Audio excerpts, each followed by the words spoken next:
मित्रों, सादर प्रणाम। मैं केवलानंद लोहनी आपके सामने उपस्थित हुआ हूँ, फिर एक छोटा सा अनुभव आपके सामने पेश करने के लिए। मित्रों, ये नवरात्रि के दिन चल रहे हैं, इनको दुर्गा नवरात्रि बोलते हैं। दुर्गा माता हमारे अंदर मौजूद है। कुंडलिनी शक्ति के रूप में उनको योगी लोग उनको कुंडलिनी शक्ति के रूप में जानते हैं, और हम भक्ति भाव से उसको दुर्गा माता के नाम से जानते हैं। मित्रों,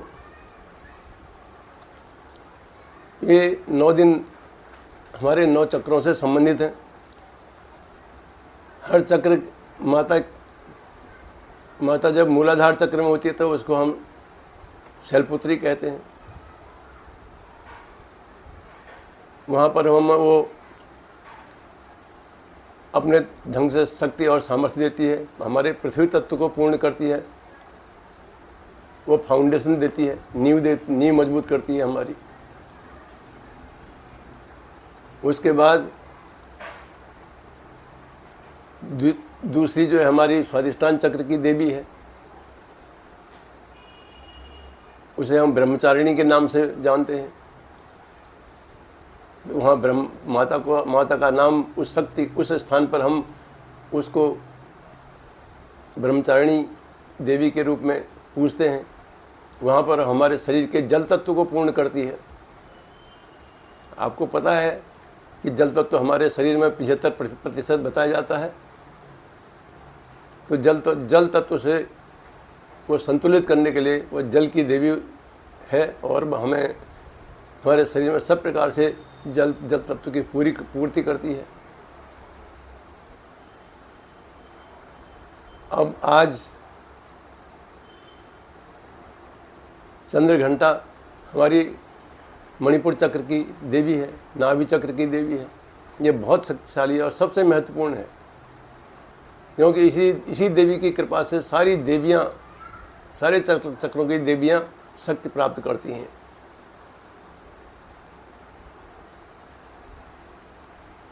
मित्रों, अब हम ये देखते हैं कि परिवारों में जरा सी कोई परेशानी आती है, किसी की तबीयत खराब होती है, तो खासकर माताओं बहनों के हाथ पैर फूल जाते हैं, घबरा जाती हैं। कोई बुरा सपना दिखे तो घबरा जाती हैं। आने वाले जो भय अभी आया भी नहीं है, जो कुछ अज्ञात भय से भयभीत हो जाती हैं।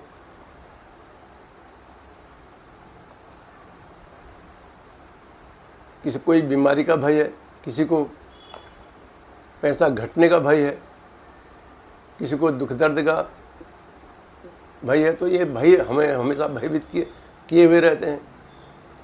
और जब कोई भयभीत, घर में एक भी कोई भयभीत होता है तो अपने चारों तरफ भय की तरंगें फेंकता है, जिससे कि दूसरे लोग भी उससे प्रभावित होते हैं। डिप्रेशन उनमें से एक, आजकल सभी जानते हैं कि डिप्रेशन यही भय का कारण है, और वह होता है सिर्फ हमारी इस नाभि चक्र के चंद्र घंटा शक्ति के कमज़ोर होने के कारण। यह सूर्य शक्ति है, इसको सूर्य कुंड भी बोलते हैं। यह सबसे ज़्यादा महत्वपूर्ण स्थान होता है हमारा। इसको शुद्ध और पवित्र करने के लिए, इसको शक्तिशाली करने के लिए, जो हृदय में जीने वाले लोग हैं, खासकर महिलाएं, वो हमेशा इस हृदय में जीती हैं, उनका स्थान हृदय में है। तो वो उन पर ये बहुत अच्छा काम करती है, और ये हमारी ऋषि मुनियों की, ऐसे लोगों को बहुत बड़ी देन है। क्योंकि ऋषि मुनि हमारे जानते थे कि योगाभ्यास करना, अगर ये हर एक किसी गृहस्थी के बस की बात नहीं है, न इतनी सुविधा है और न इतना समय है। वो अपने घर के परिवार के लालन पालन पोषण में ही उनको बहुत अपना एनर्जी लगानी पड़ती है। तो मित्रों, हमारे ऋषि मुनियों ने जो भी परंपरा बनाई है वो बेहद ही सूझबूझ और बहुत गहराई से संबंधित है। हम उनकी इस महिमा को नहीं जान सकते।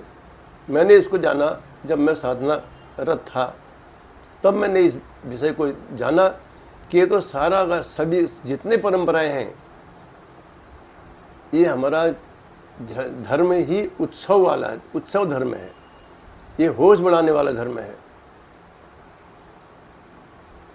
तो हमारी माताएं बहनें इसमें एक उपवास करती हैं तो उससे उनको इतना फ़ायदा हो जाता है, जो कि हम पुरुषों को बहुत ज़्यादा योगाभ्यास और तप करने से जो हमें प्राप्त होता है, वो उन्हें सिर्फ एक व्रत करने से, एक उपवास से मिल जाता है।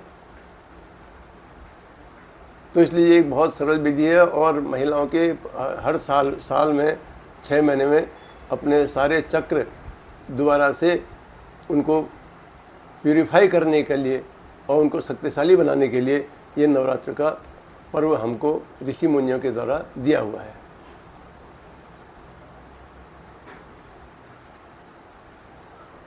इसी को योगी लोग और ढंग से करते हैं, मंत्र शक्ति से और ढंग से करते हैं, जो बहुत कठिन और बहुत मेहनती हैं। तो इसलिए ये माताओं बहनों के लिए सबसे सुगम और सबसे सरल और उत्सव पूर्वक सारे चक्रों को शुद्ध करने की एक परंपरा है, जो हमेशा से चली आ रही है और कारगर है। तो मित्रों, मैंने जब ये देखा कि जब हम साधना काल में थे तो हमें सब जगह यही कहा जाता था कि आप अपने पेट पर ध्यान रखो, आती जाती सांस पर ध्यान रखो, और पेट को आगे आता है तो पेट आगे आने दो, पीछे जाता है, सांस बाहर जाती है तो पेट पीछे जाता है, उसको ध्यान रखो, पेट पर ध्यान रखो। लेकिन मैंने पाया कि हम तो इतने प्रयासपूर्वक ये काम करते हैं, और महिलाओं के जब पेट में बच्चा होता है तो वो तो 24 घंटे उनका ध्यान जो है पेट पर रहता है, सोते में भी, जागते में भी, कपड़े धोते में भी, बर्तन धोते में भी, खाना बनाते में भी, हर समय तो उनका ध्यान पेट पे ही रहता है। तो कितना बड़ा प्राकृतिक रूप से कितनी बड़ी साधना होती है उनकी। तो उनको ये व्रत बहुत अच्छी तरीके से उनका उत्थान करते हैं। इनको खुद पता नहीं होता है कि ये पता नहीं कब इनको ध्यान हो जाता है, इनको ध्यान का पता नहीं है, लेकिन इनको ध्यान होता है। और ध्यान के कारण इनके अंदर जो सौम्यता, जो सरलता है, वो उसी कारण से है, उसी का परिणाम है। तो मित्रों, जो लोग व्रत नहीं कर पाते हैं वो लोग इसको यौगिक क्रियाओं से करते हैं, और आप भी इसे कर सकते हैं जैसे हमने किया है। सुबह बिस्तर पर ही आप उठ करके आप लेटे ही अपने पैरों को, दोनों पैरों को सीधे करके और ज़मीन से अपने बेड बिस्तर में से 1 फुट ऊपर उठा के रोक के रखें। ये आँख खुलते ही आपने ये काम करने हैं, और इसका टाइम आपको बढ़ाते रहना है। आप आज कुछ सेकंड करेंगे पहली दफ़े, फिर और बढ़ेगा, बढ़ाते बढ़ाते इसको आप बढ़ाते जाइए, 1 मिनट, 2 मिनट, 3 मिनट तक, कितने तक आप करते हैं। फिर उसके बाद आप नॉर्मल हो जाइए नीचे। थोड़ी देर बाद फिर आप अपने पैरों को सीधे आसमान की तरफ उठा दीजिए, जितना उठा सकते हैं, अगर कर सकते हैं तो। उसमें भी आपको जितना समय आप कर सकते हैं वो कर सकते हैं। जो हमने अपने विधि तरीके से किया है, जो हम करते हैं, वो हम आपको बता रहे हैं। ये अनुभव की बात है, ये किताबों की बात नहीं है, सिर्फ किताबी तक ही सीमित नहीं है। और तीसरा विधि मैं आपको बताता हूँ कि जो हम अभी भी करते हैं, और आपको बता रहा हूँ कि सुबह उठ करके थोड़ी देर बिस्तर पर बस ये इस तरह से थोड़ी देर, 1 मिनट 2 मिनट अगर आप करेंगे तो आपको जो है ये सब चीज़ें मिलती रहेंगी। ये आप नियमित कर सकते हैं इसको, और बिस्तर पे ही की बात है, इसलिए हम हमेशा कर सकते हैं। इसमें कोई न बारिश की चिंता, न ठंड की चिंता, न गर्मी की चिंता, इसमें किसी चीज़ की चिंता नहीं। सिर्फ अगर हवा थोड़ी सी खिड़की उड़की खुली हो तो ज़्यादा अच्छा है, ताज़ी हवा हो सुबह के टाइम पर, बस और अच्छा है।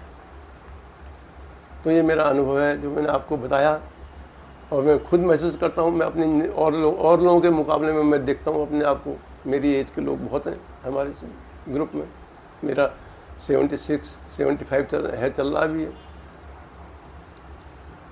तो आप भी इस उम्र में भी क्या, आप हमेशा निर्भीक रहेंगे, एक बोल्डनेस आपके अंदर होगी।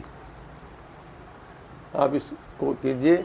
नवरात्रि हमारे लिए बहुत मोक्षदायी हैं, और अगर आप व्रत रख सकते हैं तो और भी अच्छा, सोने में सुहागा।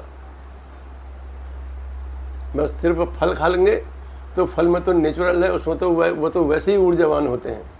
पका हुआ अन्न जितना कम खाएं उतना अच्छा।